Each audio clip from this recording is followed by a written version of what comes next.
Hello everyone, welcome to my channel Anshu's corner. मैं अंशु एक बार फिर से एक नई वीडियो में, और आज की वीडियो है एक सेंट्रल गवर्नमेंट जॉब के रिगार्डिंग। जी हाँ, इंटेलिजेंस ब्यूरो यानी आईबी के रिक्रूटमेंट के रिगार्डिंग। ये लेटेस्ट गवर्नमेंट जॉब है 2023 के लिए, और ऑल ओवर इंडिया के कैंडिडेट इसके लिए अप्लाई कर सकते हैं। Only 10th pass qualification is required for this recruitment. तो अगर आप 10th पास हैं, किसी भी स्टेट के हैं, किसी भी सिटी में रहते हैं, तो आप इसके लिए अप्लाई कर सकते हैं। तो चलिए फिर इस वीडियो के इस नोटिफिकेशन के रिगार्डिंग डिटेल में बात कर लेते हैं। तो जैसे कि मैंने कहा कि ये इंटेलिजेंस ब्यूरो की रिक्रूटमेंट है, तो ये सेंट्रल गवर्नमेंट जॉब का रिक्रूटमेंट है। और यहाँ पर जो वैकेंसीज निकली है वो सिक्योरिटी असिस्टेंट की एग्जीक्यूटिव के लिए निकली है एंड मल्टीटास्किंग स्टाफ के लिए निकली हुई है। तो security assistant executive and multitasking staff, ये 2 पोस्ट रहेंगी, इसके लिए आप अप्लाई कर सकते हैं। तो जैसे कि मैंने कहा कि ऑल ओवर इंडिया के है, तो ऑलमोस्ट इस रिक्रूटमेंट में सभी स्टेट को कवर किया गया है। ऑलमोस्ट सभी स्टेट की सिटीज को कवर किया गया है। तो आप देख सकते हैं यहाँ पर कि सिटी वाइज यानी लोकेशन वाइज लिखा हुआ है, सिटी के नाम लिखे हुए हैं, प्लस उसके सामने लैंग्वेज लिखी हुई है, कौन सी लैंग्वेज आपको आनी चाहिए अकॉर्डिंग टू द सिटी। तो दिल्ली से अगर आप हैं तो आपको हिंदी आनी चाहिए, भोपाल से है तो हिंदी आनी चाहिए, अगर आप बेंगलोर से हैं तो आपको मलयालम आनी चाहिए। तो इस तरह से यहाँ पर सिटी वाइज जो भी लैंग्वेज है, फॉर एग्जांपल अहमदाबाद के लिए गुजराती आपको आनी चाहिए। तो आप जिस भी स्टेट के लिए, जिस भी लोकेशन के लिए अप्लाई करेंगे, तो वो लोकल लैंग्वेज आपकी आनी चाहिए। तो टोटल पोस्ट की बात कर लेते हैं कि टोटल कितनी पोस्ट है, टोटल कितनी वैकेंसी है। तो टोटल वैकेंसी है 1525 टोटल वैकेंसी है। तो यहाँ पर जो वैकेंसी है वो सिटी वाइज भी है, कैटेगरी वाइज भी है। तो सिटी वाइज आप डिटेल में देख सकते हैं, नोटिफिकेशन लिंक मैं डिस्क्रिप्शन बॉक्स में दे दूंगी ऑफिशियल वेबसाइट का, तो आप डिटेल में चेक कर सकते हैं सिटी वाइज। फिलहाल मैं यहाँ पर आपको कैटेगरी वाइज वैकेंसी बता देती हूँ कि जनरल के लिए जो अनरिजर्व सीट्स है वो है 739, ओबीसी के लिए है 276, एससी के लिए है 242, एसटी के लिए है 117 एंड इकोनॉमिकल वीकर सेक्शन के लिए है 151। तो टोटल जो वैकेंसी है वो है 1525। बात कर लेते हैं यहाँ पर हम सैलरी की कि कितनी सैलरी आपको दी जाएगी।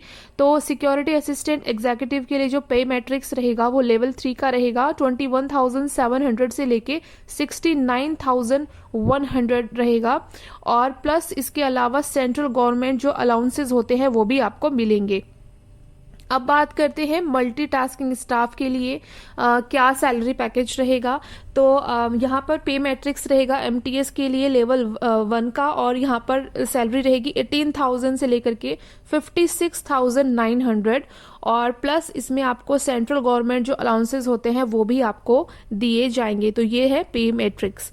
अब बात करते हैं क्वालिफिकेशन की। तो स्टार्टिंग में भी मैंने आपको बताया है कि 10th पास गवर्नमेंट जॉब है, तो यहाँ पर आपका जो क्वालिफिकेशन है वो 10th पास होनी चाहिए। किसी भी बोर्ड से आपने किया हो, इंडिया के किसी भी स्टेट से हो, तो आप इसके लिए अप्लाई कर सकते हैं। प्लस आप जिस भी स्टेट से हैं या जिस भी स्टेट के लिए आप एप्लीकेशन फॉर्म फिल करेंगे, उस स्टेट का डोमिसाइल आपके पास होना चाहिए, प्लस उस स्टेट की लोकल लैंग्वेज आपको आनी चाहिए। तो जैसे कि मैंने आपको बताया कि आप किसी भी स्टेट से हैं, फॉर एग्जांपल आप अमृतसर के लिए फॉर्म फिल कर रहे हैं तो आपको पंजाबी आनी चाहिए, अहमदाबाद के लिए कर रहे हैं तो आपको गुजराती आनी चाहिए, दिल्ली के लिए कर रहे हैं तो आपको हिंदी आनी चाहिए, देहरादून के लिए कर रहे हैं तो हिंदी आनी चाहिए, मेरठ के लिए कर रहे हैं तो हिंदी। तो इस तरह से पूरी लिस्ट आपको दिख जाएगी, तो वो लैंग्वेज आप देख सकते हैं।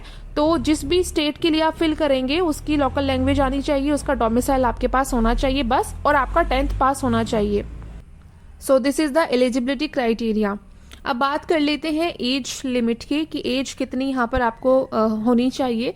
तो सिक्योरिटी असिस्टेंट एग्जीक्यूटिव के लिए एज होनी चाहिए 18 ईयर्स से 27 ईयर्स, ठीक है। Minimum 18 years, maximum 27 years.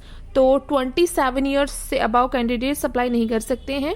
Plus इसमें बात करते हैं एमटीएस के लिए, मल्टीटास्किंग स्टाफ के लिए। तो मल्टीटास्किंग स्टाफ की जो एज है वो है 18 साल से 25 साल, ठीक है। मैक्सिमम 25 ईयर्स है। इसी के साथ साथ आपको एज रिलैक्सेशन भी मिल जाएगा, यानी कि एज में छूट मिल जाएगी आपको आरक्षण के द्वारा। तो यहाँ देख लेते हैं कि जो एससी एसटी कैंडिडेट्स हैं उनको 5 साल का यहाँ पर एज रिलैक्सेशन मिल जाएगा, और जो ओबीसी से हैं, नॉन क्रिमिनल ईयर्स से, उनको 3 ईयर्स का एज रिलैक्सेशन मिल जाएगा। तो इस तरह से आपकी एज बढ़ भी सकती है according to the category wise, ठीक है। तो आप कैटेगरी वाइज चेक कर सकते हैं। बात कर लेते हैं कि इसके लिए आपको कैसे अप्लाई करना होगा। तो ये ऑनलाइन एप्लीकेशन फॉर्म ही आपको फिल करना होगा।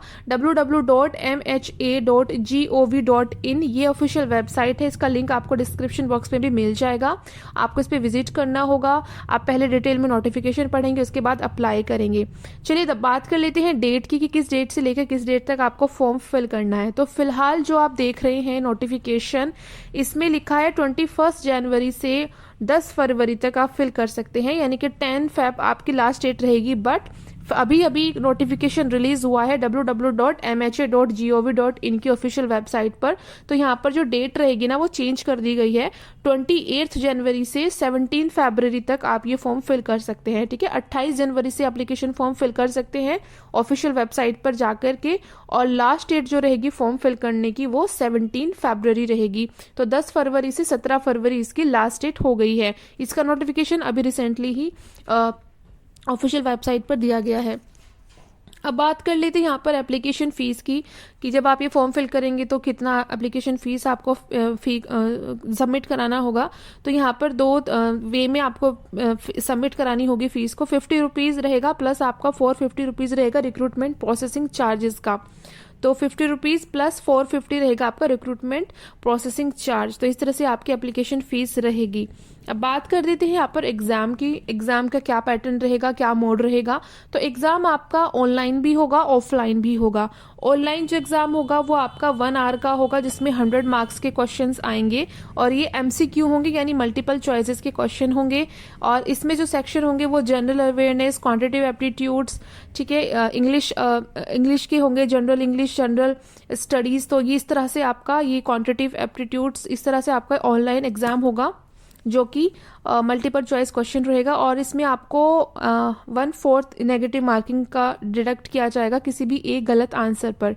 साथ ही साथ आपका डिस्क्रिप्टिव एग्जाम भी रहेगा। डिस्क्रिप्टिव एग्जाम में क्या होगा, आपका 500 वर्ड्स का एक पैसेज दिया जाएगा, उसको आपको ट्रांसलेट करना होगा लोकल लैंग्वेज में। जो भी आपने फॉर्म में फिल की है लोकेशन, उसके अकॉर्डिंग जो लैंग्वेज वहाँ की लोकल लैंग्वेज रहेगी, उस पैसेज को आपको उस लोकल लैंग्वेज में ट्रांसलेट करना होगा। तो इस तरह से आपका ऑनलाइन एग्जाम होगा। तो अब जैसे कि आपको बताया है कि मैंने कि आप किस तरह से आप फॉर्म फिल कर सकते हैं, तो www.mha.gov.in पर आपको जाना होगा। अभी जो डिटेल्ड नोटिफिकेशन है वो नहीं आया है वेबसाइट पर, जो कि 28 जनवरी को ही आएगा। तो आप 28 जनवरी को एक बार डिटेल एडवर्टीजमेंट पढ़ सकते हैं, उसके बाद अप्लाई कर सकते हैं। तो 10th पास के लिए बहुत अच्छी अपॉर्चुनिटी है 2023 सेंट्रल गवर्नमेंट जॉब के लिए। 10th पास अगर आप हैं तो ज़रूर अप्लाई कीजिएगा। ऑल ओवर इंडिया के लिए वैकेंसी है। ज़्यादा से ज़्यादा इस वीडियो को शेयर कर दीजिए, लाइक कर दीजिए। अगर आपके लिए हेल्पफुल रही होगी तो लाइक करना बिल्कुल ना भूलें। सब्सक्राइब करें मेरे चैनल को और ऐसी वीडियोज़ के लिए। धन्यवाद।